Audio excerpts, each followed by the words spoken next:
موجود ہیں lines club کے جنرل سیکرٹری ہیں سبطین لودھی صاحب. ہمیشہ نظر آتے ہیں فرنٹ کے اوپر، کوئی بھی ایونٹ ہو، کوئی بھی آواز ہو. جیسے فلسطین کا ایک معاملہ ہے، انہوں نے بہت اچھا ایونٹ آج پنڈی کے اندر انم اسکول کے ساتھ مل کے ایک بہت بڑا ایونٹ یہاں پہ کیا ہے اور پوری دنیا تک آواز پہنچائی کہ مسلمانوں کے دل میں کیا ہے فلسطین کے حوالے سے. جی سر، آپ کیا کہیں گے آج کے حوالے سے؟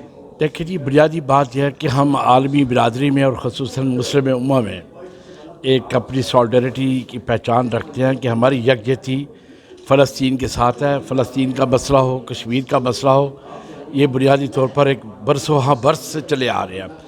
آج عالمی دن تھا، UN کا ڈکلیئر ڈے تھا.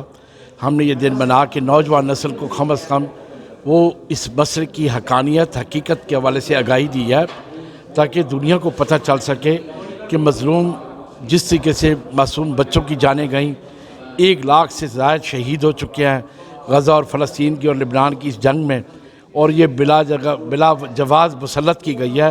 اور مہذب معاشرہ جو تلقین کرتا ہے ہیومن رائٹس کی پاسداری کی، ان کے لیے انتہائی شرمناک اقدام تھا. ہم نے آج کا یہ پیغام اس امر میں یکجہتی کے ساتھ دیا ہے کہ پاکستانی عوام کے دل فلسطینی عوام کے ساتھ دھڑکتے ہیں.